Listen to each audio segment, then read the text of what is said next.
pots. Yep. And I just put the fiber pot in for the petunias in there. Right. It's grow all over it.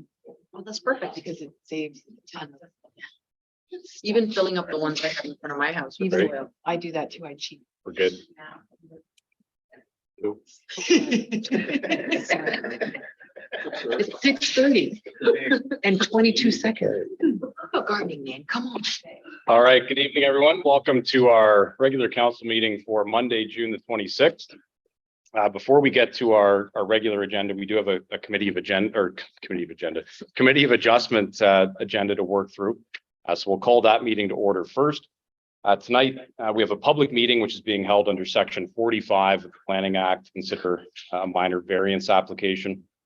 The application, which is A23-01, is for the property located at 300 Second Line in the town of Shelburne. And the purpose of the application is to request relief from zoning bylaw number 38-2007 for a proposed expansion to the existing industrial manufacturing plant. I'll now ask the clerk for the method of notice for tonight's public meeting. Notice of tonight's public meeting was advertised in local media sources. Notice is posted on the town of Shelburne website, and property owners within a 60-meter radius have received notification. Thank you. So our planner, Steve Weaver, is going to provide a presentation, and then he'll also provide a summary of written comments received to date. And after his presentation, there'll be an opportunity for committee members as well as public members to ask questions and provide comments. So Steve, over to you. Thank you very much, Mr. Chair, and good evening, members of the committee. In addition to myself, we do have the applicant, Kevin Schnoren, and Adam from KPH are here to assist with answering any questions. So you'll find a copy of my report in the agenda package that provides the details of my variance application. I did send along a slideshow as well, and like that on screen for the online viewers, and there's a copy that we can send around. Does anybody have a copy of it? Excellent, thank you. So just a few graphics to assist with understanding the details of the application. So I think council is familiar with the property. It's one of the larger industrial properties, not the largest industrial property in Shelburne, and contains a very large existing auto parts manufacturing facility. Office and parking area are located along County Road 11 and Second Line at the front of the property. The manufacturing, storage, and stamping components are all in the larger building behind that, and the loading bays and trucking area is to the south of the building. The most recent expansion on this site was in 2018 when the two kind of white roof buildings to the south of the main building added. You can see those on the air photos, the two cover all buildings that were added in 2018, 2019 for some additional storage.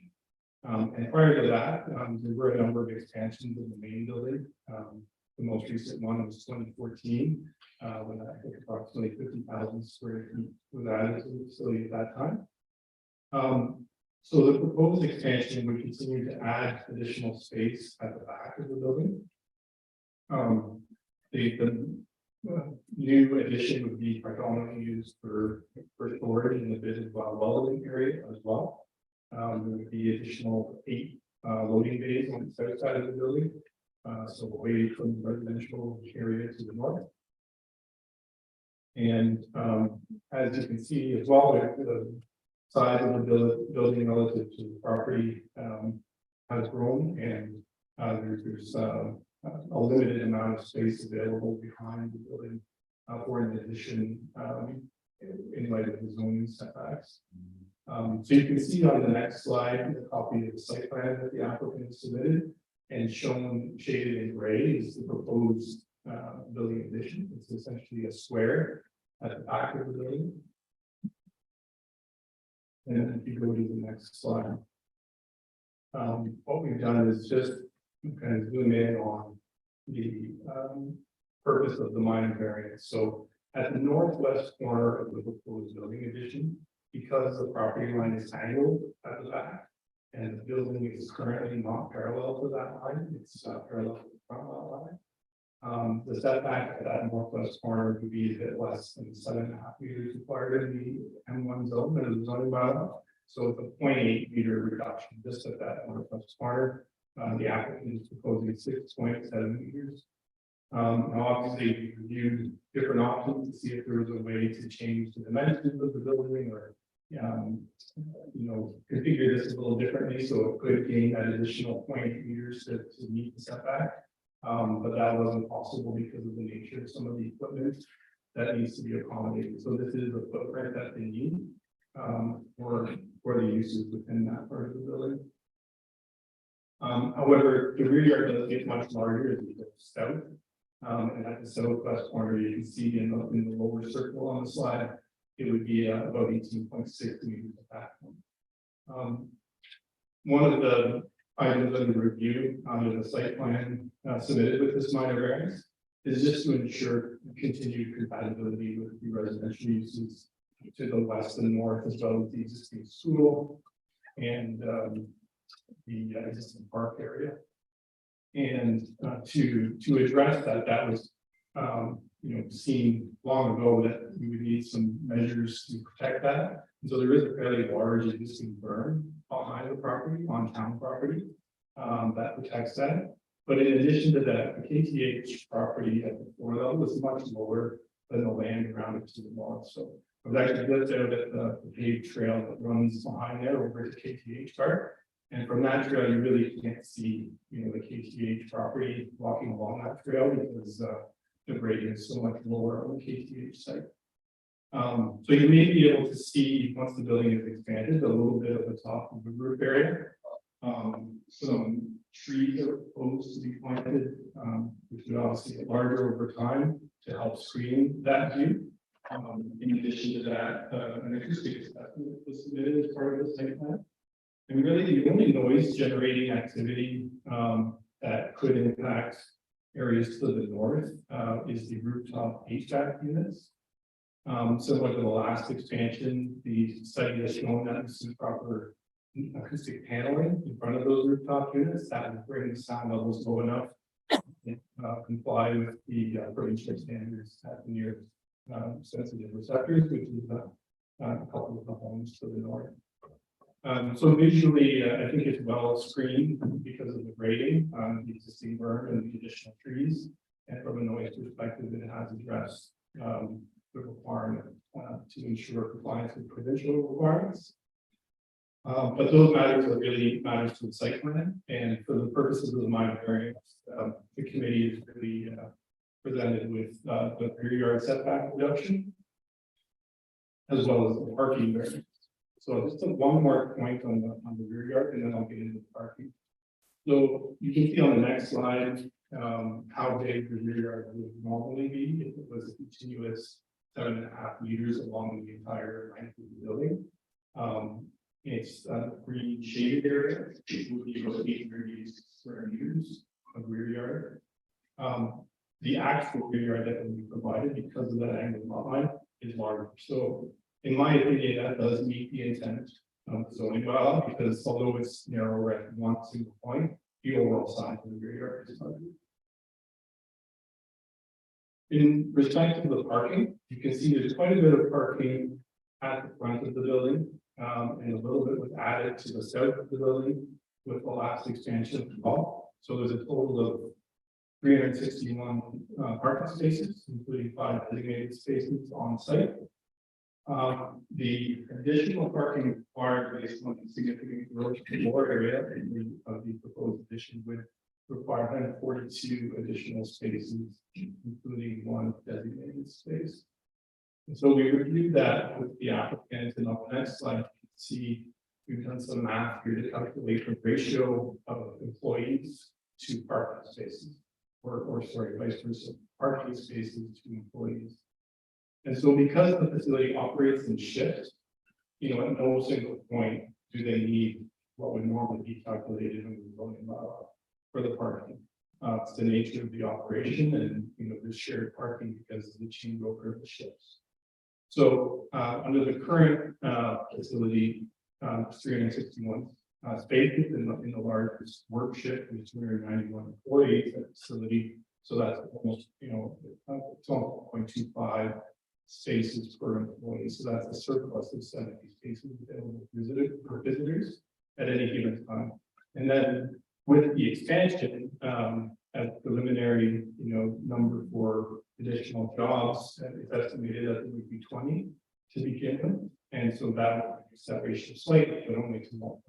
So not a major reduction in parking, still leaving 50 spaces for visitors.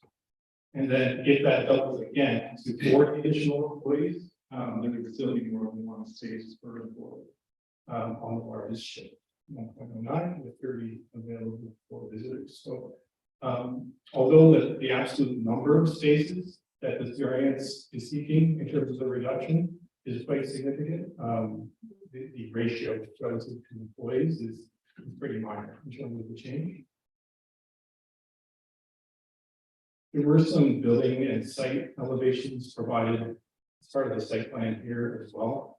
It's a little hard to see at this scale what's going on there, but suffice it to say the new building area would look much the same as the existing and typical industrial facility. What this does show is that the loading areas are oriented to the south and away from the sensitive uses to the north. And then the second set of drawings show a little bit of what I was talking about with respect to the grading, where the berm area and the grade at the bottom of the berm are actually quite a bit higher than the floor levels, which helps to mitigate any impacts. So we are here to receive any council or committee and public comments tonight, but subject to there being no significant new issues or objections to the proposed minor variance, we are recommending a conditional approval, and conditions are set out there in my report. The first would require that the industrial building expansion will be in accordance with the approved site plan application process. That is a staff level approval, so we're working through that currently. That the rear yard reduction would only be at that northwest corner and would have to be larger than 7 so 18 meters minimum. So that helps to balance off the reduction of the rear yard. That the relief from the parking would only apply to what the use is proposed and existing in the building. So if for some reason that use changed in that building and they have additional employees and need more parking, that would kick you back to the zoning bylaw and the normal parking standard would apply. And then we put the two typical servicing related conditions in there as well, where just because of the limited amount of servicing available, it's a bit of a user condition where if you don't get a building permit within a year of municipal approval, that could be revisited by council in terms of the servicing. But as it stands right now, in April of this year, council did approve an allocation to this site for the anticipated expansion or industrial development in general. So we circulated the application in accordance with the act and did not receive any objections to its approval, and I didn't see any public comments or objections in writing, at least to this point. But at this point, we're happy to answer any questions from the committee or from the public. Should you have any? Thank you. Okay, thank you, Steve. I will start with the committee first. Are there any questions or comments for Steve? Member Sample. Just a quick question. I'm not like forget their shift changes and all that kind of stuff. Is there an hour between shifts or half an hour between shifts? Do you know? Where they double up on parking, right? So Yeah. It is an hour and a half. An hour and a half between shifts, Monday to Thursday, yes. and Half an hour, okay, and you guys have any issues on the Fridays with parking or anything already? not at all. Not at all? Thank you. Anybody else? Notto? Fire right and fire, nothing has shifted in that regards, and there won't be an issue with that minor variance and what they're finding in the proposed building. No, it's still, we did check that with the building department, but right now it is provided to 3 sides of the building, and that's the requirement, so it would still be provided, there's no requirement to have it all the way around the back of the building. And it's still maintaining the requirement that main entrances to the building are within 90 meters of a hydrant. So it does meet the fire requirements, but that is something we'll ensure is in the building permit. Basically, we won't approve a building permit unless we know for sure that it's in keeping with the fire code. So you will also check with the fire chief and have them go. Yes, he got this application.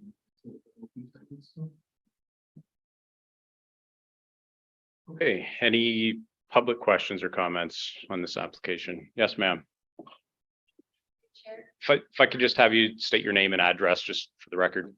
Diane Bynum, 409 Second Street. So just with regard to,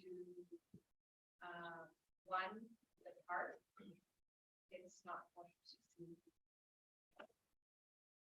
placed or done to that.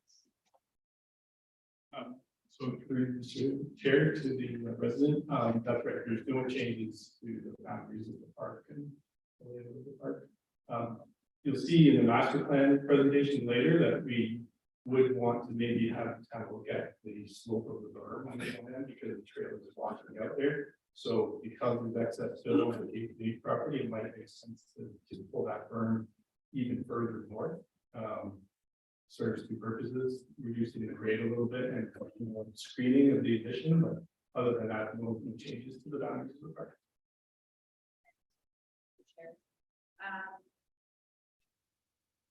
The roadway, will that be used for trucks and that the gateway at all, or for the bays? That's a great question. You mean the roadway behind, at the back of your facility? Yeah. So the only vehicles that come down that roadway would be town vehicles. KTH so may use the road internal to their site. So we are looking at through the site and whether KTH has a need for a route around the building. The town has a route down to Buxton Way, Princess Drive, and could be combined with some easements. So that KTH can use the park within their property, which they already can, and the town can cross, rather than having 2 roads, basically. One for KTH, but that would be done with this. Yeah, so to answer the question, no KTH vehicles through the park area. Yeah. And I think you had mentioned, Steve, that all the loading bays and everything will still be on the south side to try to avoid any of that facing the more sensitive residential school park areas on the north.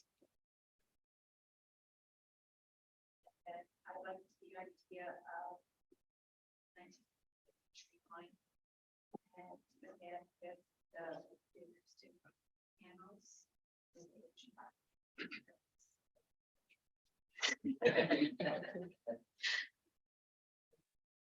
And that's something that'll be covered off in more detail in the site plan. Exactly. Yeah. There would be required as part of the site plan, which will require implementation of the acoustic panels and any modifications to the berm and roadway.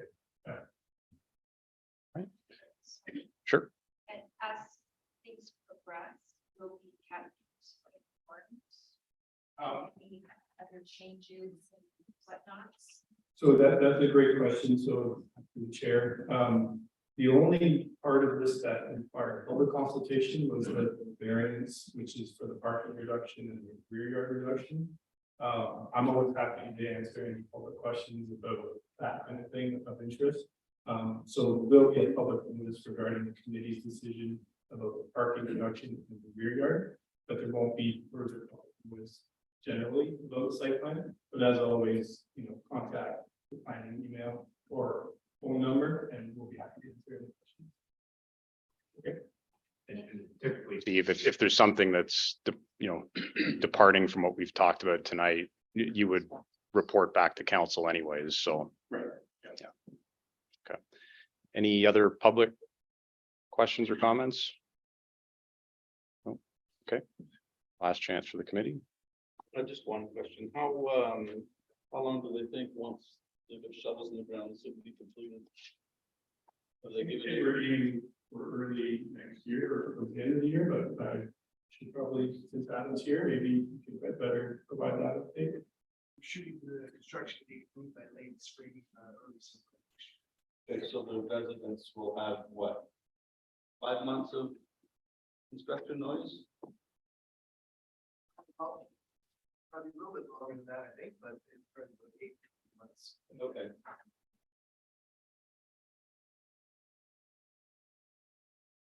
Okay. All right, so the recommendation is to grant the relief requested under the minor variance application upon the conditions that Steve outlined, kind of just the standard ones. Is there somebody willing to make a motion in that regard? Member Bernardo, is there a seconder for that? Member Fegan? Okay. All right, so I'm not going to go through and read the long list of conditions. They are the ones that are attached in the agenda. Motions on the floor, all in favor? And that's carried. All right, thank you, Steve. And that's it for Committee of Adjustments. So just ask for a motion to adjourn by Bernardo, seconded by Sample. In favor? That's carried. Okay. We'll shift over to our regular council agenda. We'll call that meeting to order at 6:51. And we will begin, as we always do, with the playing of the national anthem. So if you're able, I'd ask that you stand and join us. Oh, sorry. Our technical team needs a minute here. Just gotta switch versions. You did speak to me about that once before, but I forget. Get on a roll and just push through.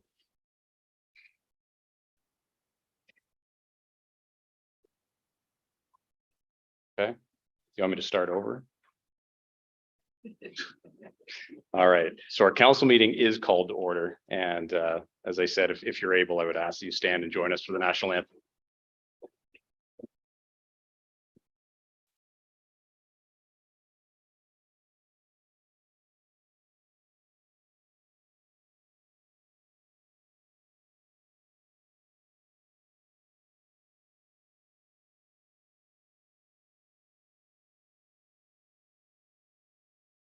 Thing.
No.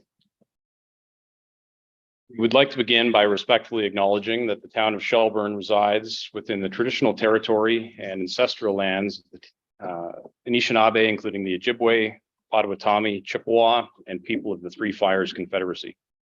These traditional territories upon which we live, work, play, and learn, deep, rich Indigenous history and traditions. It is with this statement that we declare to honor and respect the past and present connection of Indigenous peoples with this land, its waterways, and resources. And we encourage residents to review the call to action information, which can be found by visiting some of the web links on the town's website. it's the standard reminder to members to declare any pecuniary interest they may have in respect of any item on tonight's agenda. Don't see any now, but if something arises, please do so at that time. And with that, I would ask for a motion to approve the minutes from our regular council meeting held June 12th. Moved by Councillor Sample, seconded by Councillor Ghishardi. Any discussion on those minutes? All in favor? That's carried. Okay, public question period. Mr. Topping is listed on the agenda as having submitted a question, but I see that he's here in person. So rather than read a previously submitted question, if you want to come up and ask it in person.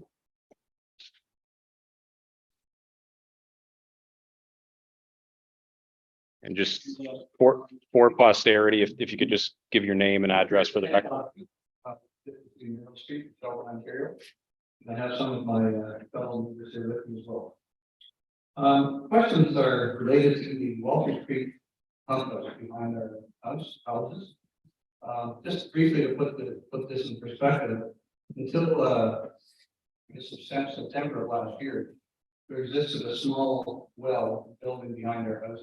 I would say it was probably within the limits of what you build as a storage shed on your own property, quite small. Now our outlook is a standby generator, which is probably as big as that building was, and another compost building that is probably picture the size of a two-story house. So quite a change. We've been uncomfortable with a number of the working conditions through the building of this site that may well known to many of you. And see Walter, we still have a lot of noise back there, which is to be expected to some extent. What was not expected is that there would be a generator running almost continually from September until now. And that the diesel generator, that's about not even as far as the back of this room from where I'm standing from our houses. And it runs all day from 7 o'clock in the morning till about 4 o'clock in the afternoon. Again, several times we've asked, the question has been, when will hydro be put in?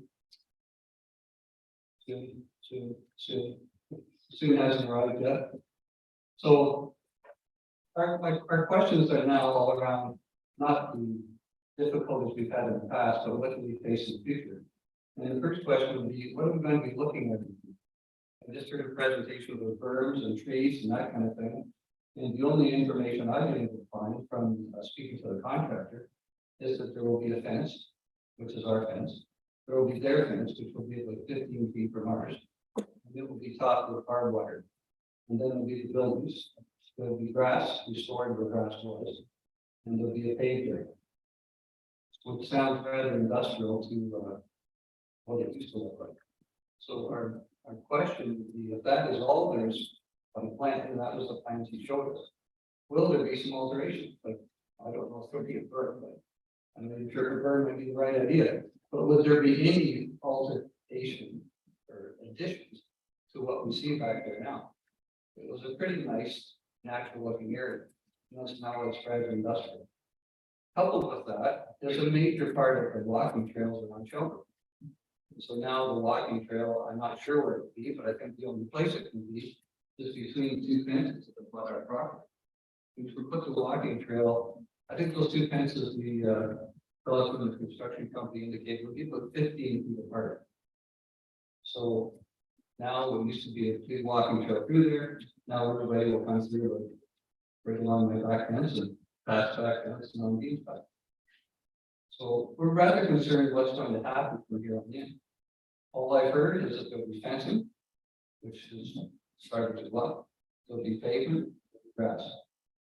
But as far as any other beautification and naturalization part of the environment, we have not been able to find anything, and we've not been able to find where indeed the trail's been closed now since September. And, so there's the beautification thing, and then the other thing that again related to the previous presentation, I have no idea what this thing's going to sound like. Like, obviously, I'm pretty sure it would be a pumping system that will run 24 hours a day. I don't know what's been done in terms of soundproofing or will be done, or even a soundproofing will be an issue. The previous well that was there was not a noise issue, so I think so our questions are, what is it going to look like? What is it going to sound like? As we go forward to the completion, I guess, when is it going to be completed? I was just gonna say, I think the other question you'd submitted is timeline, so. I'm gonna ask Jim Moss, who's our Director of Development and Operations, to provide some information.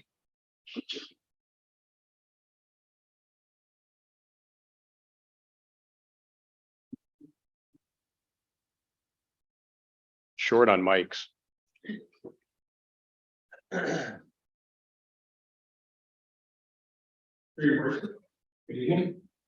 I did have the questions that were submitted earlier, so I can cover those. As to look at the building itself. The original building was built in 1979, so before any subdivision was there, so it's kind of in the middle of nowhere.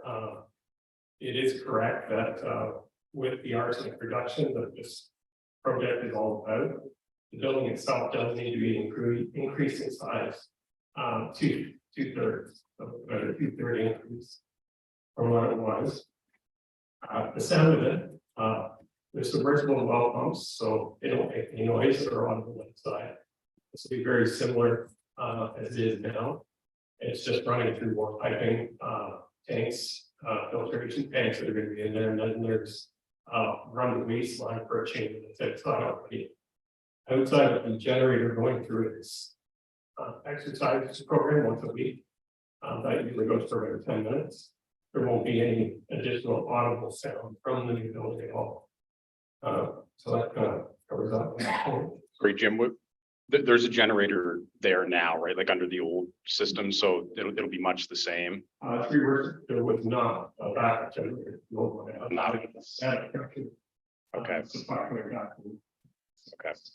As part of the funding upgrade, this just allows us to keep up that 30% volume that well does provide in our pumping for our town needs. It allows us to do that under any conditions. As for Just one second, just a quick question. The generator itself, is that going to be interior to the building? no, it is external, it's on the attic side currently. It does come with its own acoustic coverings, so it's not wide open. It does have the acoustic coverings to tone everything down, as well as an exhaust module that goes on as well. They are fairly quiet, so they do ministry decibel noise regulations we have. The current generator that is being used there, unfortunately, we had problems with the power supply as noted. Getting equipment from Hydro One has been an issue. It's supposed to be in February.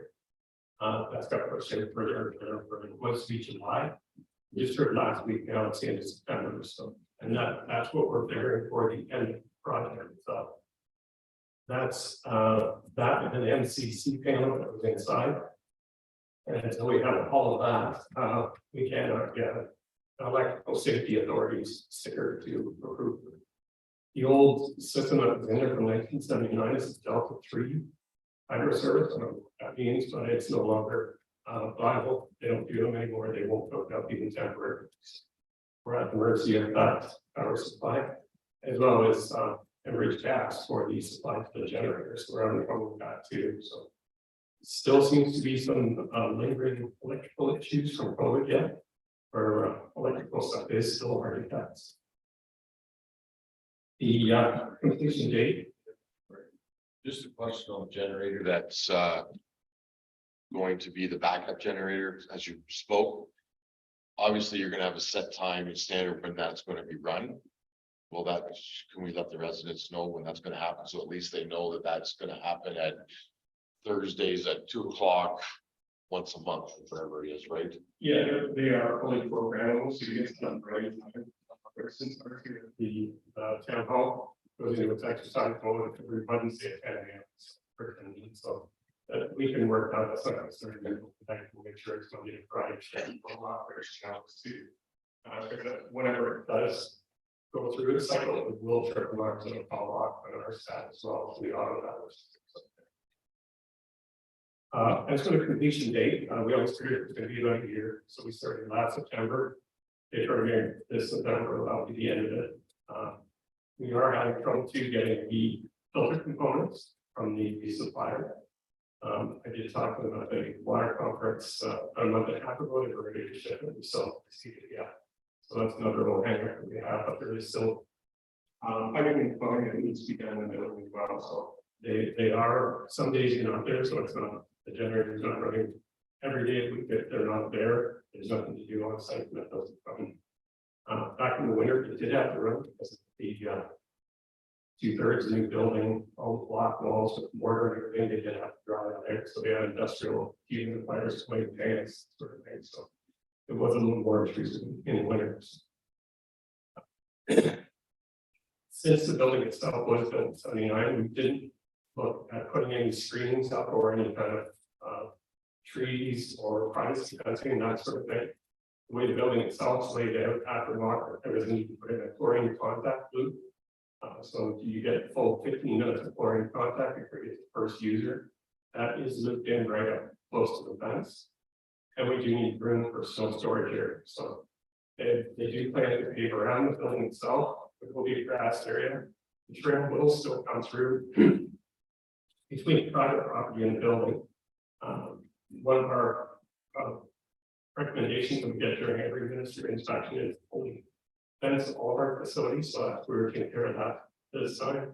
With this build that will be secured in, doesn't have fire wire on it, but we'll have a lean top to it just for access. But that trail is meant to go between the private property fencing and the pump house fencing. So there'll be a chute further out to get through that area, but won't allow it into the pump house area itself. So that will connect the trail. The surface of the trail was a question. That for the time being is going to be granular streams. We are hoping down the road to get to paying everything, but it's a way to make in the future. Propose that through other budgets.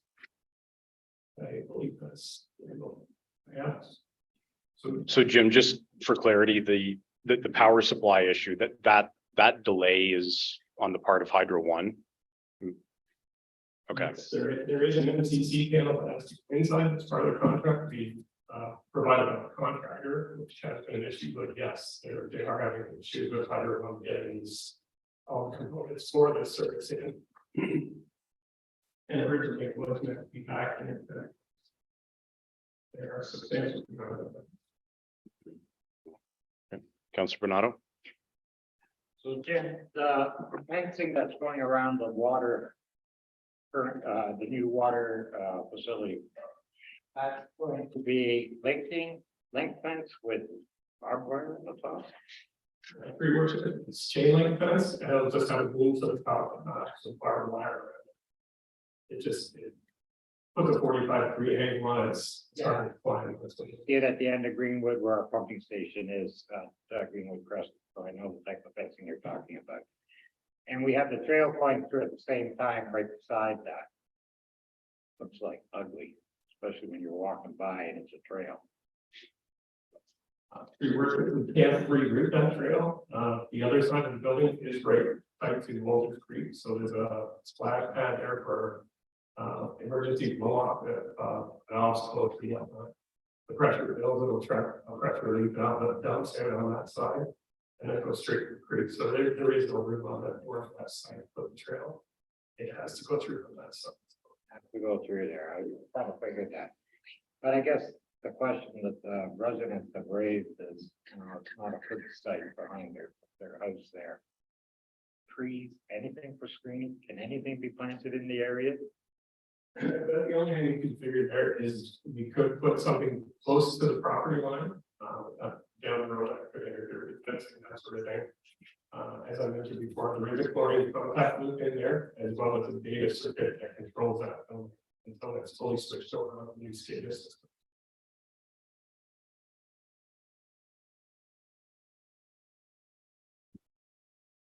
Sample. So are they there every day still, or just when required? Because the work should be slowing down until stuff comes in, right? Yeah. 3 worship are not there every day. We were there last Thursday, we ran over everything. They didn't put it there Friday because they didn't have any supplies, so I needed to be there, so. Nothing's running at that time. Yeah. Mr. Topping. When's that Corey contacting? Through your worship, it basically is an oversized section of water main. And it just loops back and forth to give the chlorine time to mix before it gets to the first user, before it gets out to the way it's routed, it will go out to Cedar Street. And then on from there, so it just guarantees you that you've got fully mixed chlorine and all kinds of disinfectant before it gets to the first users. Bottom line is September's sort of the Yeah. target date now. Last meeting last week and our second meeting Thursday, it's end of September is what we're looking at. But I guess to Counselor Sample's point, you know, there's a certain amount of work that won't be able to happen because of these delays. So, you know, operations aren't going to be ongoing each and every day such that generators are going to be running. And so hopefully it'll be a little less obtrusive between now and September, but there isn't much we can do on our end to finish this until the other suppliers that we need get the stuff to us. So, okay. That also doesn't. Yeah. Okay. All right. Thank you, Jim. Sir. One of the questions is, I don't think this is addressed unless the answer is no. In terms of any beautification trees, or any of those kinds of things, I know they're not in the original plan. But now that we're saying this is an ugly thing to look at, that we didn't expect, is there anything that we can done about it, or even considered? I think, and Jim, jump in and correct me if I'm wrong, but I think Jim's comments about the chlorine loop being that close to the property line on the pump house side kind of precludes the ability from, you know, planting trees or anything on that side. Am I right, Jim, on that? So there just isn't enough room there Yeah, to plant. You're correct. There's just not enough room there for room. If you're gonna have any size. It just wouldn't be able to put it in there at the end proposed without probably issues in there or getting into the area of the trail. But more than snow sort of parking. My only other comment that I see, a couple of questions, when I'm the supervisor of the site, look at it every morning, and it wakes me up at 7 and we start to achieve. There's very little work being done now, and quite often there are days when nothing's being done, and the generator's still running. Or they maybe have to run some lights inside the building, so the plumbers can. All the materials, or all the equipment that's being used lately, probably most of us have battery equipment at home that works the power tools as well. And so the one day last week when I tried to sit at the back and have a coffee in the morning, and the generator, it was impossible. We had to leave because of the fumes. So I mean, it is running a lot. There's usually a man on site. The poor bugger must be bored stiff. He sits in his truck most of the day. Like today, he was in his truck all day. They're on site, you know, drinking coffee and playing on his phone, I guess. But that concerns me too about the cost and all this thing. But anyway, I think I've got the answers I asked for. I'm not happy about this whole thing is going. And pass it off to you a couple other hands. Yes, ma'am. And going back to the beautification of the area, could trees, I can maybe address this to you, could trees not be planted along our property line right behind the fence? I don't see where that would be an obstruction. Is that not a possibility? Because let me tell you, when I first bought 148 Muriel Street, it was gorgeous back there, and that was one of the reasons for buying the house. And now, unfortunately, some of that beautification has gone. Is that not a possibility? Like right up against the fence, so our property, yeah, our fences, like all along these 3 houses, where it is quite a view right now. And I will reiterate what Ken has said, that the noise has been horrible, the smells terrible, And you know, I'm just going along what he is saying. That I realize that house had to be built and I understand the reasons behind it. However, I think we should be kept in the loop of exactly what is happening, when it's happening, how long it's going to be until it's finished, because originally we were told that this would be finished April 23rd. That was the original, that's the letter I got. And so the beautification is, you know, very important, and also a timeline. Can you give us, I mean, I guess that's rather difficult, but could we not be kept in the loop, either by email, or by letter, of exactly what's happening? You know, Through your worship, I do have dozens of emails that have come in from residents, so we do follow up with them as well as phone calls. Our engineer at SBA, who's on site daily whenever anybody is there, is more than willing to go over and discuss with anybody drawings or. As for trees, I'm still not too sure on our property, but we can pull that off. Trail being in there, once they hit a certain time, that's gonna be an issue for our machinery coming through there. Snow removal down the road with practices, that sort of thing. Trees on private property is something we don't get into doing work on private property just because it would open us up to doing it on everybody's property, so. I'm not sure how much gas for trees. it's not actually on our property. It's on the other side of the fence. Right now, there's grass there. Okay. Yeah, it's town property, so I'm.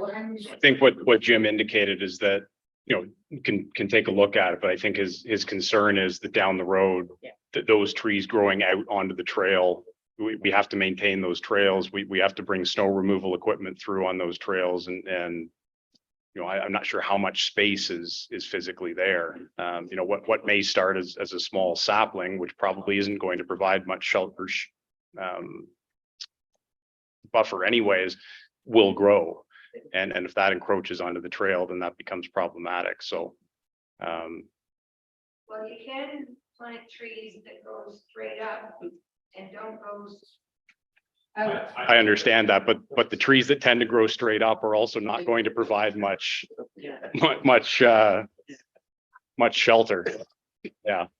Maybe take a look at that as time goes on. And as I said before, I would really appreciate being kept in the loop of exactly what's happening. And hopefully the smell can dissipate soon. Yeah. Really be appreciated. Sorry, your worship, but when you're looking, look at it and see if you can put a cedar bush in there, for example. Okay, that's one that shouldn't interfere with the machinery, but will provide a screen for the residents. Cedars attract mosquitoes. Until we get fencing in, get a better idea of what's going on there. Would be hesitant about maybe any kind of vegetation or let it be else. Until we know whether we can pass it or not.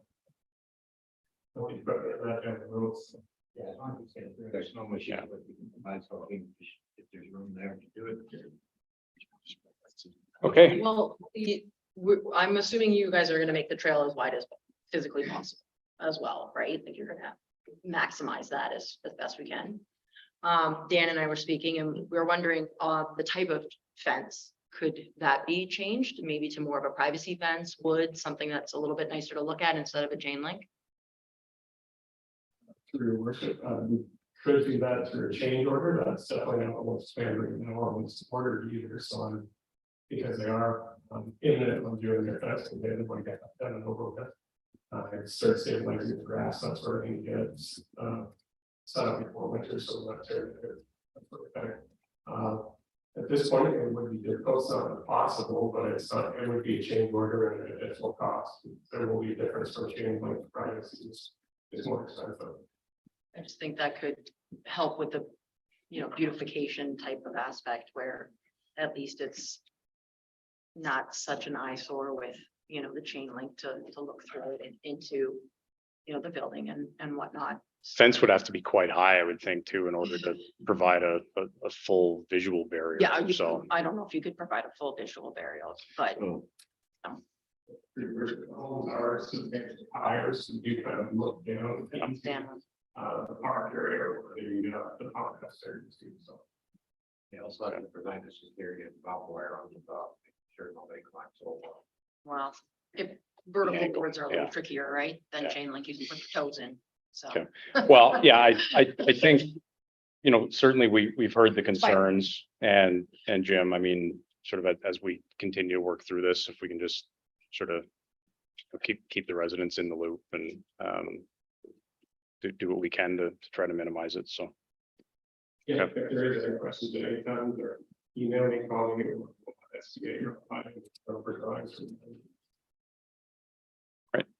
great, thank you. All right, I'm getting a note here that we're already way over our allotted time for question period, so forgive me for that, but I didn't want to cut off the conversation. So we'll move on to council inquiries. Are there any inquiries this evening before we jump in? Councillor Wagner? Yes, thanks so much. Nothing major, just something that was brought up to me on the weekend by a disabled, visual disabled community member. She's wondering if at all possible for Canada Day, if we could have the bus service operating in order to take people from Little Park festivities to, you know, around the town. You know how we kind of have our local stops on the weekends. I told her I wasn't sure, but I would ask. So I'm asking. Thanks for your question. With respect to the agreement we have with Grey County, the weekend service does not run on statutory holidays.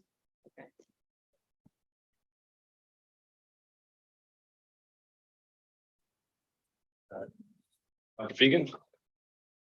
I've actually had a few residents reach out to me and ask this question, so I'm wondering, I'll put this to staff. Do we know who owns a property just north of Stella Jones and to east of Highland Village, where she shed used to be, and they've got that big pile of waste. Question is who owns it? What would we do to get them to remove that unsaid waste? Jennifer question.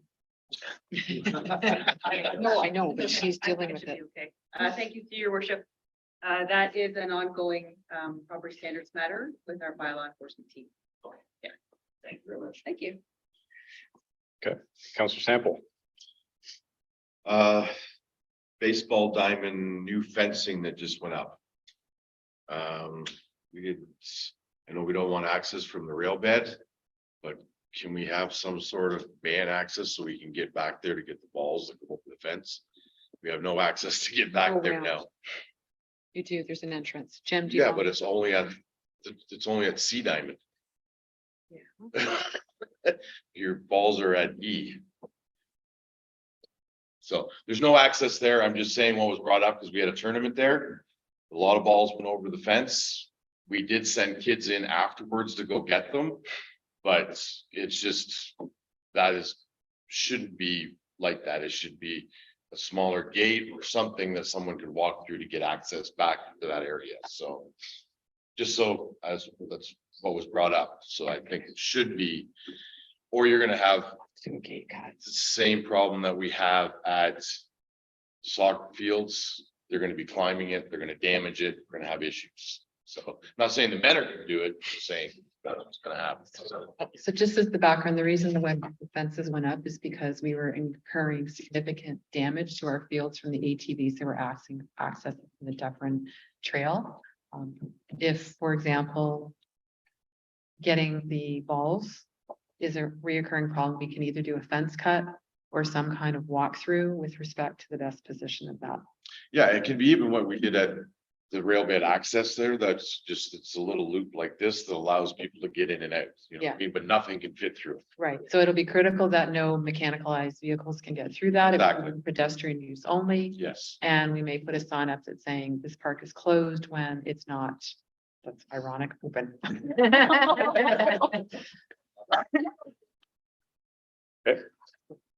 Anybody else?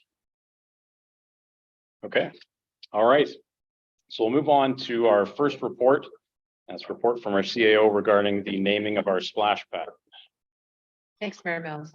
Before I begin, I wanted to just recognize that two members of the Rotary here that have been really involved in the fundraising program are in our reserved front row. We have Sandra and Linda, so if they want to say something, I'm certainly going to inject their comments into the report. So as background, the Rotary was actually the catalyst and came before council years ago to recommend that a splash pad for the first one in Shelburne be initiated. As a result of that consultative process, an agreement was made to proceed with the splash pad. Total cost for this initiative was approximately $700,000. As is outlined in the report, $300,000 was raised by the significant fundraising and local campaign of the Rotary, and they achieved their mark, and congratulations to them. As a result, we will be moving forward with opening soon, the first splash pad in the town of Shelburne. Rotary is known across Ontario for creating creative partnerships for splash pads, and there are many splash pads in the province of Ontario. Within the report, I've outlined what our splash pad will be comprised of. The actual equipment was something that the Rotary worked with the program provider and the equipment provider with in consultation with staff, and we are hoping, well, we did say that we hoped we will be open this weekend, similar to other projects. If we experience some electrical problems, as of this week, we may not be open this weekend, but the weekend after or midweek. We should know by hopefully Wednesday what our timelines are looking at. So as I noted, Rotary has been monumental across the province with splash pad. We have a naming policy that indicates that anytime something within our parks equipment or parks facilities or parks inventory or property is named, that be something that's recommended to council and you approve it. So we did look at a number of Rotary splash pads across the province, and in many cases, what it is called is the Rotary splash pad at Park X, and Orangeville's link is there, for example. So we would work with the Rotary to finalize the permanent sign, which would be called, based on the recommendation from staff and myself, that it be called the Rotary Splash Pad at Greenwood Park. It's not that we have another splash pad in our works right away, but we do recognize that potentially as a growing community, and we do have the Parks and Rec Master Plan tonight, that there would be potentially a second splash pad at some point in our future. So we didn't want to create ambiguity and confusion. Well, where is the Rotary Splash Pad? Well, this one's at Greenwood Park. So the recommendation is that we name that after the great and amazing fundraising campaign that the club has undertaken, obviously with significant partnerships that they facilitated throughout the community. And for that reason, there will be a second sign, and it'll be a donor sign, which will be permanent until it's not permanent, I guess, replaced. We'll have an agreement, but that certainly is something that needs to be celebrated. As I've outlined in the report, what will be forthcoming after we're open is that there would be a sign unveiling. There would be a celebration partnership led by the Rotary, working with town staff for family events at a date yet to be announced. So really that's part of the report. It's a recognition and acknowledgement and a significant thank you to the Rotary. It is being, I guess, celebrated with respect to naming the park elements after them and having a donor board, which is a separate entity. What is the financial commitment of the town would be this sign. It would be a part of our contribution, which is about $400,000 towards this project, possibly a little bit more. And then also the unveiling of that sign. We're clarifying whether or not permits are required for these signs as per their size and their structure and the scope of the foundations. We'll certainly work with the Rotary on the sign for the permanent sign, which is the park, as well as the donation sign, which they're organizing. I'm happy to take any questions. And as I mentioned, if the representatives of the Rotary before council considers the recommendation would like to say a few words, please hop up to the podium. And she's hopping. I really don't have anything to say. It's very much Denise, you said it all. I just would like to say thank you to the town council, the staff, everybody's been great to work with over this project, and we're glad to see that it's nearly finished. So yeah, we would, I know we didn't really show you a picture of what the sign might look like, but that just gives you an idea of what it's gonna be like. So it'll be about 4 by 7, some 4 by 6, something like that. Excellent. Well, thanks again. And I mean, certainly on behalf of council, but on behalf of the whole community, within the town of Shelburne, but the larger community as well, because, you know, I know this is going to be used by more than just the residents of Shelburne. So thank you very much for leading the charge in this endeavor. And as Denise said, you know, it was a monumental task, but one you met. You know, I know with a lot of blood, sweat and tears. But what I found sort of particularly neat about this was that it really was something that the community latched onto. And for a few years, you know, that it gave, through some difficult years, I'll add, it gave the community something to look forward to and something to pull together to work on, you know, whether it was Smile Cookie Day at Tim Hortons for a couple of years, you know, you name it. There were several events where the community got behind this, knew that what they were contributing to was going to result in something that would be here to stay in the community, to be used and enjoyed by residents. And it's not all that often that something like that, you know, really takes hold the way that it did. So kudos to you guys and your team. I know that there were several others who were, you know, very heavily involved in making this happen. And whether it's this weekend or next week, you know, at this point when it happens, I think it'll certainly be cause for celebration in this community. So, yeah, sure. Any other thoughts? I'm glad you addressed the sort of open-endedness of the name, because I was going to ask you that if that sort of, you know, hints at the fact there might be a Rotary splash pad at some other park. Oh, I didn't think of that. That's a great idea. Shoot. All right. All joking aside, then can I have a motion to receive the report and to formalize the name Rotary Splash Pad at Greenwood Park? Moved by Councillor Fegan, seconded by Councillor Guchardi. All in favor? Carried. All right. Thanks again. Thank you. Okay. Right. So now the long section we've all been waiting for. I'll invite Steve back up to present the Parks and Rec Master Plan. Before you Sorry. just introduce it. I just thought just before we get to the next steps, which is going to be a way into this report, just to provide context again. This is an interim update.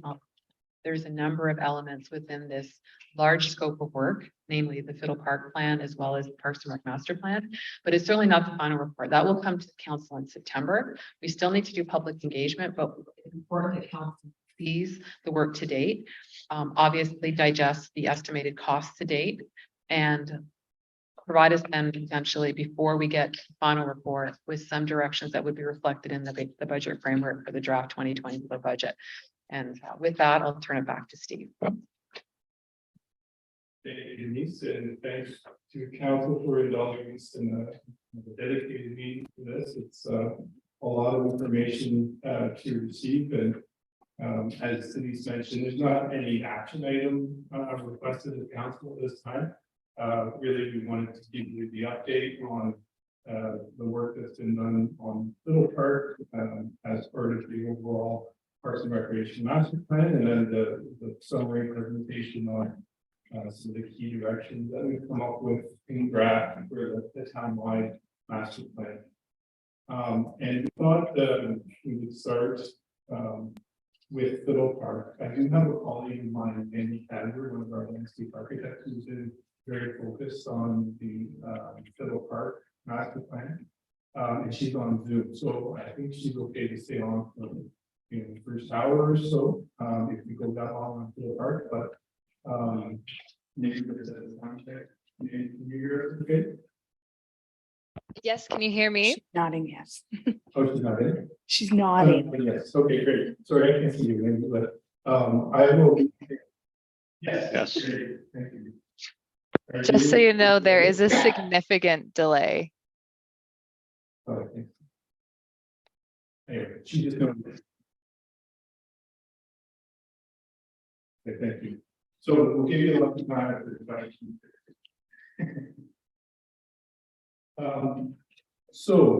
You do have a copy of the report in the agenda package, as well as the previous update report and guiding principles and public survey results for Fiddle Park.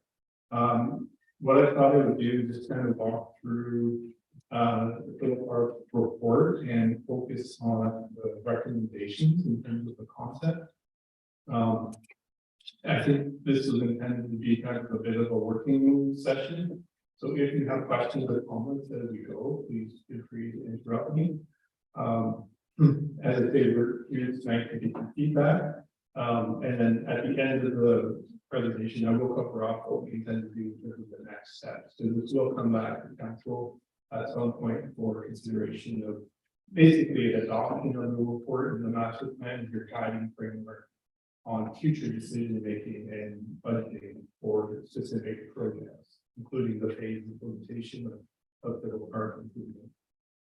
I'm going to skip right ahead to the background study part of the Fiddle Park report. So page 5, there's just a map on that page that shows the focus area of the master plan for Fiddle Park is 18.5 acres, so a much larger 120 acre or so property. There's a large part of the property where we can't really use it because it's constrained from an environmental perspective. There's significant woodlands, there's some wetlands. I think there will be some opportunity to look at some additional trails potentially in part of that. And we've maintained the trail in the north wooded area. And also looked at the possibility for another connection coming through that area from the north. But our focus area for the master plan for the site itself is really that blue outlined area of 18.5 acres there. We did, specifically exclude from that area the good work that's already been done with the dog park and on the community garden, because those are integrated as components to retain. Just in a quick summary form, we've recapped the previous work that was on the park. So there was a community improvement plan provided the initial conversation a couple of years ago on some ideas for the park. And under natural and cultural heritage, we're just reflecting there on the fact that there are some significant, natural heritage features that we need to continue to protect and maybe provide some opportunity for some programming on the site. And there's also obviously a significant cultural heritage in this park where, it is the site of, the Fiddle Festival, which has been a long running, event in Shelburne. And, Canadian heritage music and all of those different cultural performing arts roles and events that is fulfilled over the years. Obviously, the thrust of this master plan is to take Fiddle Park to more of a community-oriented park, where it is a destination park for everyone in the community that with year-round, opportunities for a whole host of different activities, but also to draw people from outside the community and capable of hosting events as well. So there's that dual function that we're trying to bring the park into. So looking at the current preferred design, if you were to have a major event and you want to hold it at Fiddle Park, the parking, and I'm thinking just at Canada Day that takes up a huge chunk of the current open park that's there now, or a music festival, the parking that's allotted here wouldn't do anything. Where are they going to park? On the road? So, a couple things on that. The long-term plan, has the concept of a formal permanent parking area in the corner of the property along County Road 11 there. Yeah. But let me just grab the other.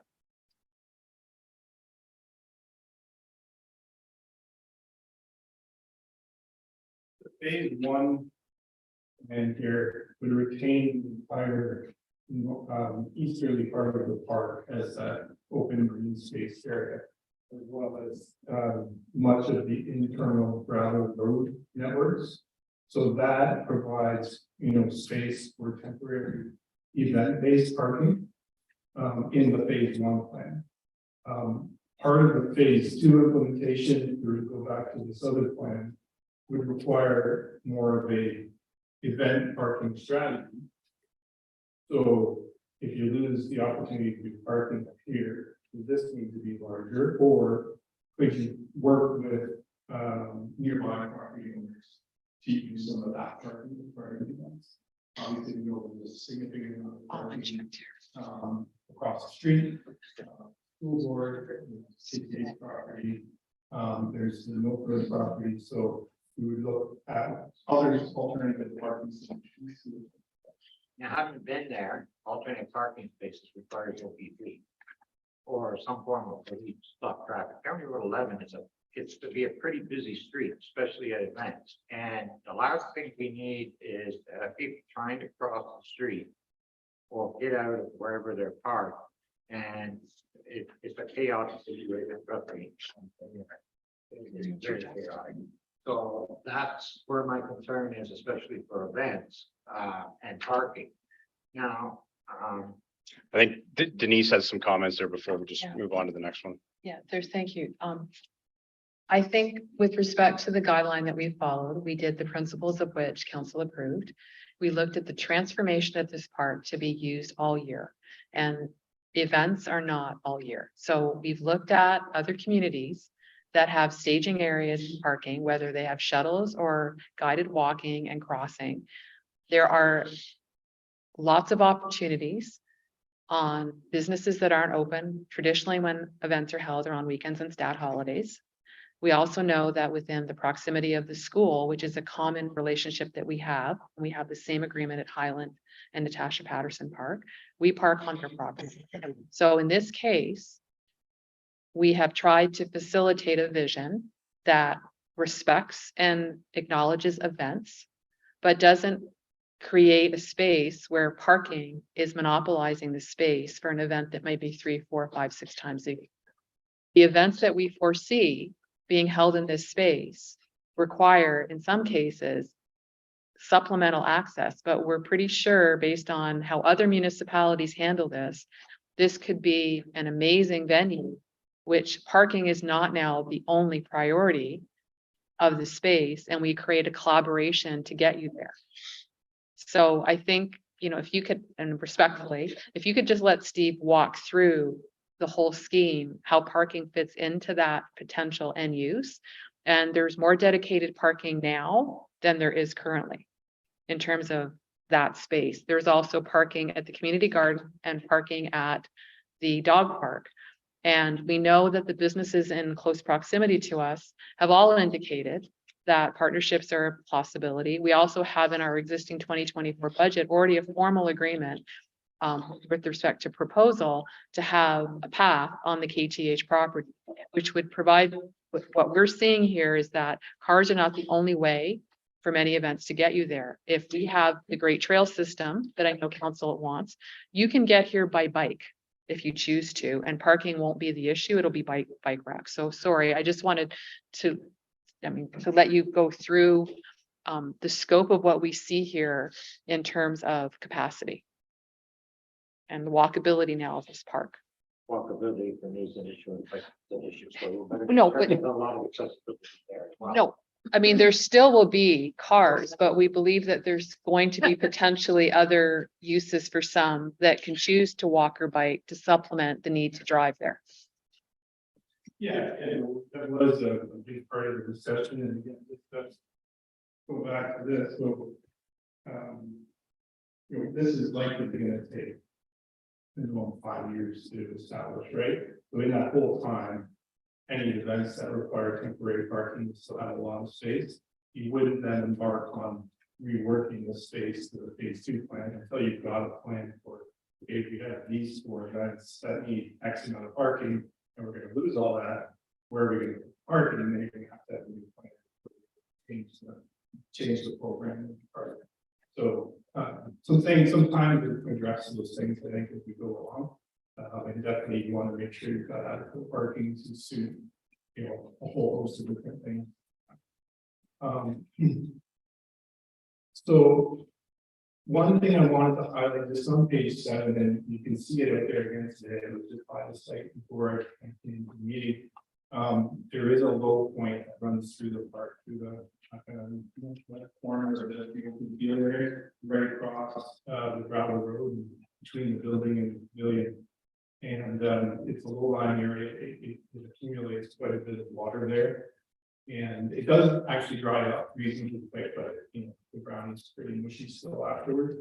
One of the key things we're recommending, in the plan is to kind of formalize and channelize that and to create two usable trail entrances into the park, connecting from the building area into the pavilion and internal trail area, so that you don't have to find other routes that are indirect to get into those main usable parts of the park when the drainage issues occur. In the longer term plan, we would see that area being naturalized and kind of like a bioswale to create more of a feature in there that looks nicer than just the open field. But in the short term, again, creating some raised platforms over that wet area so that you can use it regardless of how recently it's rained. So that would create more connectivity between kind of the building area, the entrance and the parking and the usable part of the park.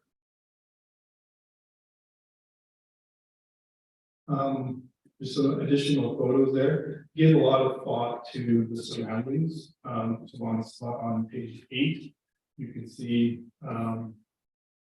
within a relatively short walking distance, you've got a school, you've got rural pie and locals, the new commercial plaza there with McDonald's and Starbucks and grocery store.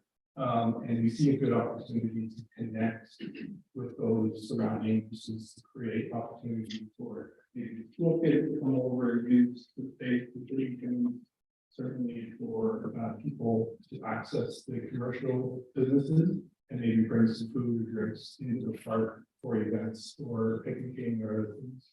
We want to enhance that connectivity as part of this plan implementation. We just summarized the existing features there. You've got the building with the concession stand and washrooms, the off-leash dog park. New as last summer. Barn or pavilion is referred to it. And the vehicle circulation area, so you do have that grid of existing gravel roads that allow access internally. Specifically for camping during events and parking and temporary parking needed. It is a recommendation to remove the dump station for RV and camper. That is a very common service that we provide. And if the long-term strategy, as we've outlined it here, is to not have camping at the site, then it wouldn't be necessary to have that. Typically, that is a service that would be available for heat at a campground or at a wastewater facility. Does ours allow that here in town? Charter heat. You just have to have some kind of payment system and process and logistics for that. But like our treatment plant will allow you to sort of set that up. And, yeah. Because if we're getting rid of this, I just wonder. Yeah, right. Your worship, no, currently you would have to pull up discharge of the sewage treatment plant. We don't have that capability at this point, but we are looking at that with the upgrades to the sewage plant itself, incorporating that in. That way it's monitored. It's not in the middle of nowhere where anybody can put just anything down it. Exactly. Okay.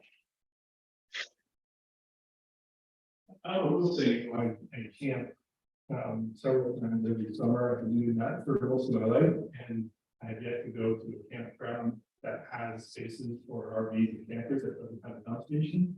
So the expectation from me, you use those facilities as part of being paid to camper before you leave. Really buying that free, that is a very rare thing, especially in the cost of processing and treating wastewater. It seems like they've already paid for it where they can, so why not have them you know. Dump out their wastewater there and everything. Provincial parks.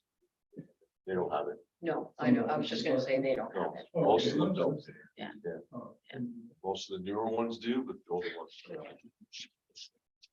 That was my concern, right, is that we may have some residents that are camping in areas that They're- don't, yeah, we're a huge camping community, so, you know, they may still utilize this dumping station, and if we're gonna take it away, then I was just hoping that we could offer them something else.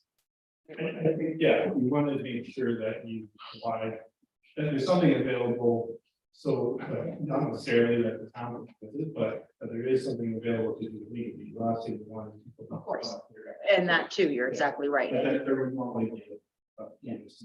Yeah, and I think most people would be okay with that as long as there's somewhere they can still, you know, have that option to release their stuff. It was there originally for park, for little content. It Yeah. was never meant for the residents for a dump station. And because it was the service clubs that were involved at the time, when it was originally set up, that's why it's there. And I kind of agree with Steve as a municipality, for residents that service. Right. So removing it, they'll find somewhere else to dump, I'm sure. Okay. There isn't any community that offers it, you know, like. And I think too, that there's a lot of non-residents who are making use of that, which. You know, I get it, but, you know. Yeah. Oh, yeah, I In terms don't of equity, should Appreciate that. Shelburne residents be subsidizing Yeah. non-residents free dumping? Sure. So, yeah, anyways, I digress. So, sorry, just to clarify, that wouldn't be removed until we get to that stage of the project. As Jim mentioned, it is our intent to look at with the expansion, when and if that goes forward, that service similar to say Orangeville and other waste management plans would be a fee for service. It would be scheduled, and then the environmental issues that we currently have concerns about potentially at this location are resolved. The other thing that we did recognize is that sometimes the odors that emanate from that activity, when you have strong use of the community in your park, are not compatible. Yep, that makes sense. Very diplomatic way. So the next few pages of, I won't go through in detail, but it just summarize how the previous initiatives that looked at for the park. What level of consultation was involved with the public and stakeholders. I was around when the previous park master plan was done in 2009, and it was only, the current little park site was only 3 years into the plan at that time. And the more common converted people at 2009 was, we need to do more. The park is not used enough, so there have been steps taken to make it, you know, more user friendly for the community. But this is really the project or the plan that is ready to take it to that full potential over the longer term. We did have a report which is attached that summarized the results of the survey that we did. And the first survey was to really try and get a feel for what are the priority facilities and programs that people would like to see in the park year round and winter. Not a lot of were popular in terms of the survey results.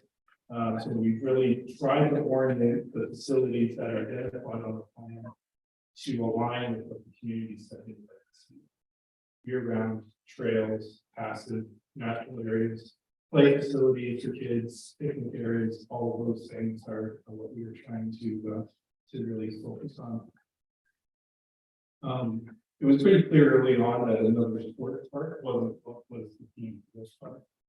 And more of a community gathering space and destination park was the theme. So the next consultation then, there were 3 different options presented, both at an open house and through an online survey. And the results are not intended to be statistically significant or anything like that. But the concept 1, which is most similar to the preferred concept, is the one that got the most support through those consultation initiatives. Obviously, from some participants in the process, the number 1 concern with that concept was the eventual loss of the camp. and the impact of that to events like historically had camping. With them. So it is not an immediate recommendation to eliminate that, but rather to monitor, how camping fits in with the first phase of the development, if it does at all. If those events that did historically rely on camping have a continuation with that, or if, on a different timeline, there would be a phasing out of the camping, depending on how that goes. So we intentionally phase the recommendations here so that you can address the top community priorities that were identified first, still retain the capability for events, surplus parking, camping if needed, but then in the longer term, reevaluate that, with the intent to reevaluating the east part of the part of more passive uses, pre-planting naturalization and heritage, recognition, all of those kinds of things. In that previous report, based on community input, we developed some guiding principles. I think we need to do a good job of summarizing those that creating a community destination for everybody, natural setting, flexibility for events and programs, all season year-round use and accessibility. Really the key pillars of that set of guiding principles. And then the balance of the report goes into these specific components identified and recommended concept. There's a lot there. I think you've all had some time to look at it. I can kind of highlight some of the central features if you like, but I think we're really interested in your kind of reaction to it. So the central, largest feature that would become kind of the focus of this would be from the pavilion and then going outwards in kind of a curvilinear pathway design. It's multi-use year-round trail opportunity. So this would be usable for walkers, joggers, dog walkers, rollerbladers, cyclists, anyone, in the kind of March to October timeline. But it would also have facilities built into it to be cooled and become an ice surface for a skating trail in the winter. And along with that, pavilion would be a supporting facility where you have a shelter area, to take cover from the weather, sun in the summer, and in the winter, get your skates on, warm up for a bit. Maybe there's music, maybe there's events happening in there. A variety of different things could be possible. And then to support the opportunity for events, an amphitheater that would face into the pavilion. So you kind of have this performance area, and it could be used for performing arts, for music, for a whole host of different things, even just as a gathering space. So to have that kind of tiered seating opportunity. And there's some images that show examples of that. In the kind of corner of the park near closer to the building, there is a multi-use court that would be recommended, as well as a plaza area for a gathering space. And again, there's two key kind of radius platform connections into the trail. Some of these other connections are really to ensure that the wire lines are addressed. Somebody gets, to the 20-inch trail and realizes they forgot something that needs to get back to the pavilion, all the way around or create a one path through the grass or turf area. That also then connects to the phase 2 trail network that's identified. The Memorial Plaza, number 5 up here, is more of a later phase, or sorry, that's a part of, that's part of the later phase. That would provide opportunity to honor people in the community, or to also recognize historical events in the town and that kind of thing. So it's kind of points of interest within the trail network. The sloped lawn area would also kind of complement the design in terms of having spectators or say moving in the park, that kind of thing, for a variety of programming purposes. See here. We did identify in the second phase, like a playground. Area as well. Multifunctional trail, gate trail supports. 350-meter ability. Pedestrian circulation and range improvements. And then the playground is the next one. And here we've identified an example of, I'm sorry, this is the playground right here. An example of a natural play structure. It wouldn't necessarily have to be what's shown there as an example, but that is one of the trends where we create a bit of a different and unique play experience. Some communities have a couple of parks where there's play structure that looks like natural logs and eaves and that kind of thing. Maybe you can have hill slides, photography, those kinds of things. And it was intentionally kept closer to the entrance to the park and the building, so that you're near the washrooms and some of the parking there. The multi-use court, called it multi-use, but I think one of the points there would be basketball.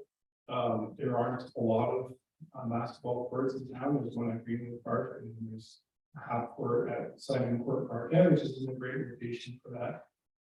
There's been some demands for that as identified through the surveys. That could potentially, have some other uses as well, depending on what the demands are. Ball hockey, for example. The community plaza is the next one, and that's going to be designed kind of in the shape of a fiddle from the overhead view, connecting into the parking area.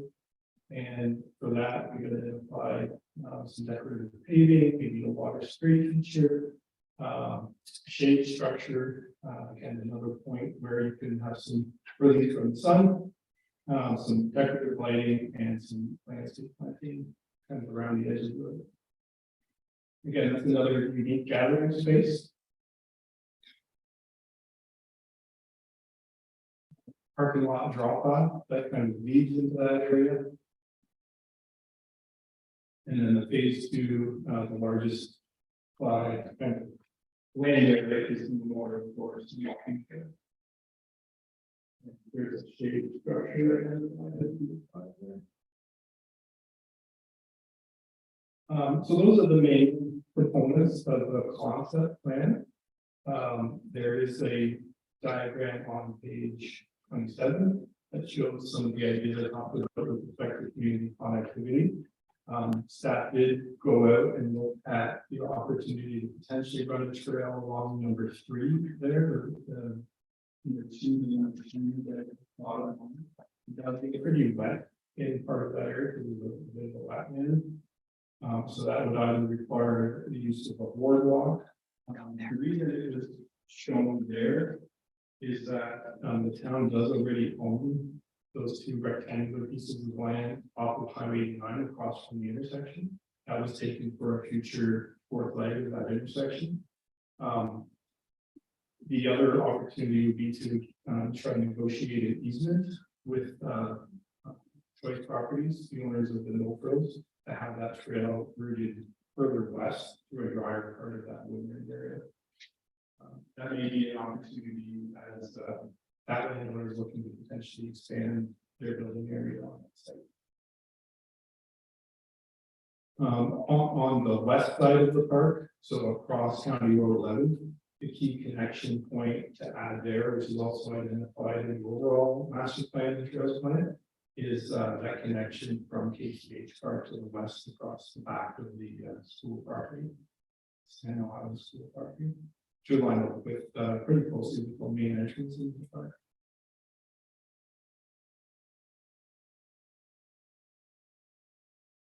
And then part 3 of the report really gets into a bit of an implementation plan. So phase 1 would include the central feature, so the multifunctional trail, the skate trail supports, the amphitheater, pedestrian circulation and drainage improvements, and an interim parking lot down here. So probably a gravel lot here. And then the future improvements. So the nice thing with the plan is that you don't have to do everything all at once. You can bite off smaller chunks. So you can do the playground, for example, and multi-sport. You don't want it to be a construction zone in perpetuity, obviously, but the park is large enough that you could work off different areas to proceed with each component as funding opportunity. Or as opportunities to come available. Steve, can you just clarify? Because some people are commenting on that we might be 80 is done. That we certainly, just to clarify, there's certainly that's not the intent, but it's realistic in the event that there's no structure funding to support it. So what we wanted to provide is that this is not, because the sticker shock of the total cost, that it can be compartmentalized into priority pieces, that if it takes 20 years, that would be the ultimate, I guess, project length. But there certainly is capacity for quick wins. There are DCs, which Steve will refer to, but it doesn't mean that we expect the project to take 20 years. But there may be things, for example, that would be put off because they don't need to be as, I guess, front-ended to ensure community access. I just want to loop back to the demographic he showed with the circles. I don't think we can underestimate the population that would be within walking distance of this park. So for example, the economic capacity of the park to be partnered and aligned with the commercial district we have just created at Fieldgate is phenomenal. So, I mean, you mentioned picnicking, but there's such opportunity for those businesses to be supported by the person who buys their lunch or whatever they may do. And then they may choose to go over to Fiddle Park with those products and enjoy the day. It also creates an event linkage, it creates a parking linkage, and it creates a commercial linkage.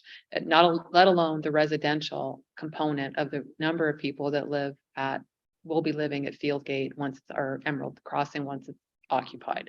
So as Steve mentioned, this is also an economic driver potential for us, where the utilization of this park has commercial capacity to support existing businesses. An outdoor skating rink in the winter that's refrigerated, that can be used without worrying about it melting like we do. That economic impact alone is something we haven't estimated, but we know it is significant. Yeah, it's a large plan, so you all know that, having been there and every time I go up, I'm always a bit shocked again to see them spaces here. And when you think of it in that context, these park development costs are comparable to what it would take to develop any park land in town with these kinds of facilities, which is so much. And so where that's an opportunity is, again, you can bit by bit kind of build the program and add components and evaluate the need for them as you go and rationalize the cost as funding is available. But to Denise's point, that it all does fit nicely together. So if it could all come together in the 10 years as we phase 1 and phase 2, that would be great. Even shorter would be better, but we have to be realistic here as well. I think the more you can show the benefit to some of the businesses and the more you can draw residents in from nearby walking distances, that will help you drive potential funding supports. I think you can get business sponsorships, you can get community fundraising. Not unlike the spot, right? That was something that had been identified in the 2009 master plan, 14 years, and finally we had a funding strategy and somebody could take it on, and it costs a lot of money, but the community is going to be very appreciative of having it. So some of these big components will be challenging to source the funding for, but I think there could be some real momentum built with those initial components and get that all rolling. And again, as a comparable to other municipalities and what they invest, most communities do not have a piece of land like this to even look at, so they have to be acquiring the land to do something like that to begin with. So you're saving the money in terms of not having to acquire land, but where you're challenged is the ability to build that market facilities because it's so much land. And you see as we get into the overall master plan, the town as a whole, it's the same thing. So the expansionary agreement part, not just a new park at Island Village, a new park at Fieldgate, not developed. So lots of land, and now you have to come up with the resources somehow to build all these projects. Pretty far agree with the fact that I'm looking at the other master plan where the old part, the other parts are. Where older parts are and some of the newer ones that are coming on board. And they got their own sticker shock on the back of them as well. And looking at Little Park, and trying to compare them with the other ones. We had thought by a handful of years ahead of us. Well, there's a- Yeah, although this is a province-wide challenge where there's practically a deficit in infrastructure for parks and recreation because of the combination of the growing population of more and more facilities and then the age of the old facilities. We have a double whammy of having to renew everything we've got on top of trying to keep up with the growth and go more. See development charges thanks to the province. Yeah, so I think there are some things that, you have built up a bit of a DCA and Castle Park and Reserve that, that money is available to start this down this path, but certainly other components of this are going to rely on development that hasn't happened yet, trying to get that revenue as well as other funding sources that we don't quite know. So we will be, as we move forward, if the overall program, looks good from council perspective, we will start to think about how could each of these components potentially, what kind of funding strategy could be behind, and start to detail that a little bit more. So, Steve, do you want to mention the project cost? Yeah. You Yeah, haven't so- publicly said that. I know we've read it. I noticed, I thought we were just gonna sort of skim over that. Pull up the page. I'm like, Page 32 is page 1, and so, you can see the first 7, 4 million subtotal, and then we have put in some health and contingencies and bonds and component amounts in there as well. Or that is the reality that none of this is getting cheaper as we move along. You can continue to cost.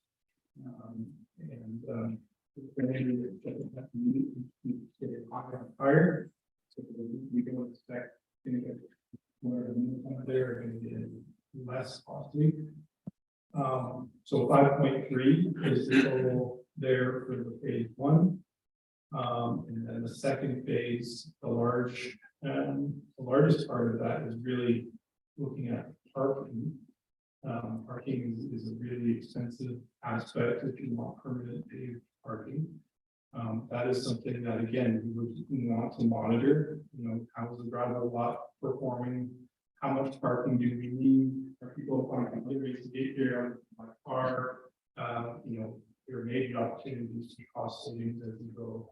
On the other hand, what municipalities often find is that as the use of a park increases, as more events occur, the wear and tear on the gravel lot increases, and then it becomes the cost benefit to pave it.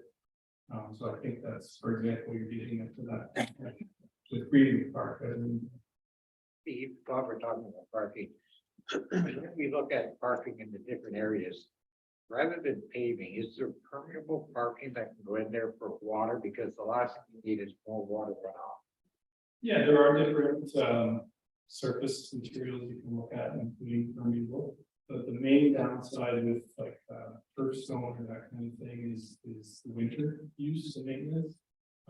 They don't work well with snow clearing equipment and the salt and that kind of thing. So if you are going to rely on the parking all year round here for the skate trail and other winter activities, that's where you can run into some. I know Credit Valley Conservation Area looked at it and had quite a thing that they presented at the Ottawa South Conservation Area quite a few years ago regarding permeable paving. And they were looking at commercial areas where there are stores and whatnot and permeable paving in those areas. And what was done there, that those are used year round. So I'm wondering if we can get some of that information from them at some point in time and find out all that they've learned from down in Peel region. Regarding permeable paving, so that it's something that we might start utilizing up here, not only for our project, but in our commercial areas as well. Again, just to prevent more water runoff and usage of stormwater ponds, because that's what they're trying to prevent, is more stormwater ponds. Yeah, exactly. I think once you get to the point where you're looking at paving and costs around that, then you want to look at all the options and find the one that's most cost effective and, doesn't create a lot of permeable surface. Under phase one there, Steve, the two numbers obviously that jump out. First is the site preparation and servicing at $1 million. I'm assuming there's going to be a lot of sort of regrading and whatnot that has to be done. Yeah, the trail has been, it's not just kind of designed by accident or something that looks nice on paper. It is in part reflective of the grading, but have to make it relatively flat. I don't know if anyone here is skated on a outdoor winter trail. The smallest little lane climb makes quite a difference both ways. So there will definitely be some regrading to get that corridor as flat as possible. And the skate trail supports at 1 point, almost 1.9 actually. I'm assuming most of that would be related to the refrigeration system that would have to be built in. Yeah. Yeah, and that actually is one part of this. I think I said nothing will become cheaper, but there are some portable refrigeration units, things that we didn't even really think about or have 20 years ago are becoming more commonplace now, because they're finding ways to make those operate in a way that can make this kind of thing work. So even smaller reading components and that kind of thing that can do outdoor applications and not cost the same as an indoor arena example. There are some of those things that have become more available on Main Street as more municipalities do artificial cool rinks, which is the way almost all of them are going anywhere south of, say, Muskoka, because it's not old enough consistently throughout the winter. Anybody who's tried to make a backyard rink in the last 10 years could attest to that. I mean, it's just, our weather has changed. I should just check here too. So as we exhausted, and I think the mayor just mentioned and Steve did, that doing non-artificial is actually not a strategic solution. We couldn't even open our own rinks this summer, winter, because of the inability to sustain the cold weather. So we didn't even want to recommend that as a solution because we thought there's no point asking you to support that when it's not a viable option.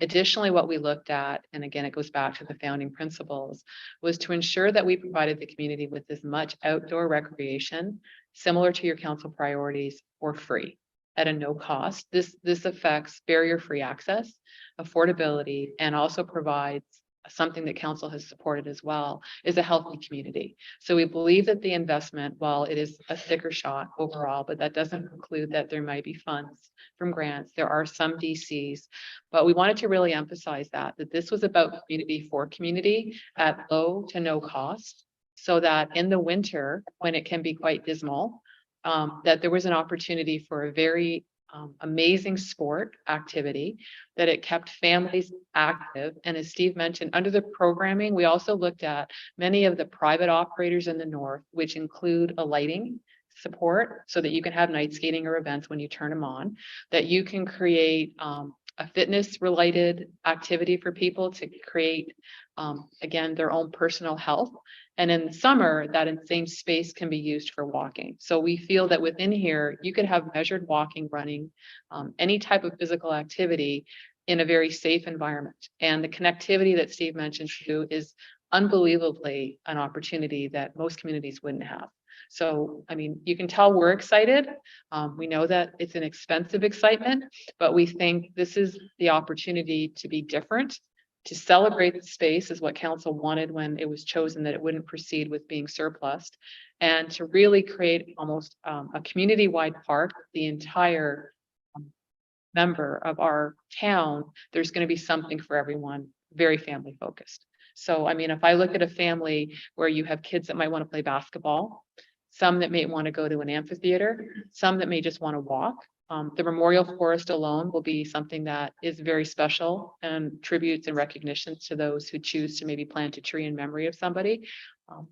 The long-term plan, not 20 years, is I think when you look back, you're gonna go like, wow, while it was a struggle to get there, nobody's gonna remember that pain and they're gonna say like, this is something that will draw you to living here. So that's my soapbox, but a lot of work went into this.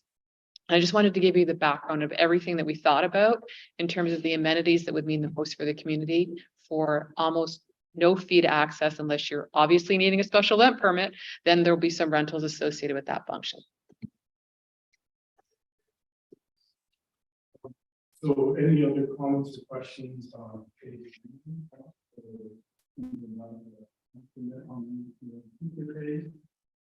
Buy lottery tickets. Steve, the residual contingency is that's very robust. Is there any way that can be? That would be a whole. They're gonna be using it. I think, keeping in mind that all of these are, numbers that put together, without digging a single hole, without checking the water table, without checking the structural capability of the whole trailer and whether that can be done. So, with each component part, there would be a more detailed investigation, where could we save money, where do we have to spend more because we didn't realize this and the other thing. This is intended to be order of magnitude and conceptual. Obviously it's gonna have to be a solid, sustainable financial plan that's justified, at each component comes forward. I think too, considering the fact that, that this might be sort of a 10-year horizon at best, that these are today's numbers. So I think having a contingency of that magnitude is probably the only reasonable way to look at it big picture right now, because these costs are not going to remain actual costs 2, 3, 8 years down the road. Yeah. All the time. Andy, would it be fair to say that 20% is kind of the industry standard? Yeah.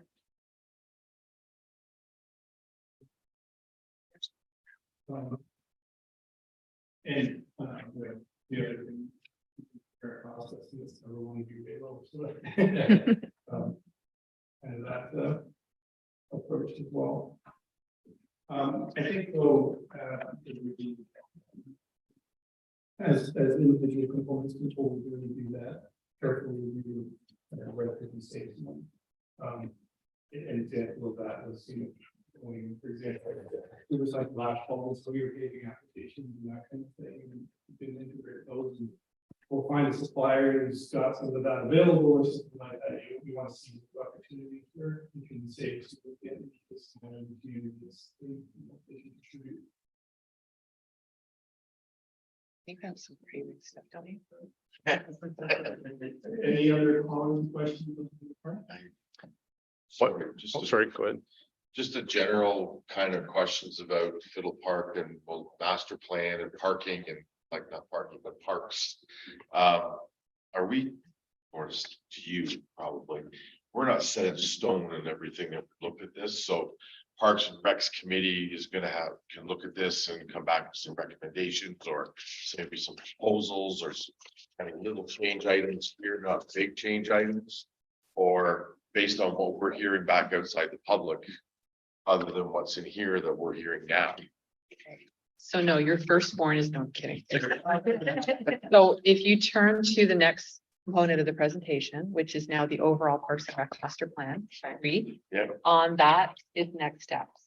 And because I anticipated there might be some chalk issues in this slide costs a titch less than the first bit. However, so part of the next step is that we go back to public engagement. We certainly get the feedback on this based on council's receipt of this general information to date interim for both. And then we go through that and we tweak anything we hear and you get that information brought back to you. There'll be a final report that will come back to council on September 25th, which will be the guiding principles. So certainly what we need to know tonight is if, even though we're not asking you for endorsing, if there's something here that you're completely opposed to, or fundamentally the principles of which is that you need to tell us that, so we can incorporate that into what we take to the public. But the hope is that when we come back to you in September through Steve's company, that you'll have an idea of what the goals and the objectives and the strategies will look like, what the corresponding costs or estimates will be in 2023 dollars. And that staff would then receive direction to develop a funding strategy over X years, incorporate those into the applicable 10-year capital schedules as we do now, and identify what the priorities are through the budget process of what will be implemented. So, for example, there are some quick wins in all of these plans that would require us to maybe complete those in 2025. A good example is hard surfacing of trails and the connectivity that would come from that to alleviate and address some of your priorities. There's also some other quick wins that are DC driven, but it's certainly, we have to know that the vision for the 10-year or less plan is something that you want to move forward with, or we won't plan for that. But before we jump into the next, sorry, we're coming up on 2 hours, but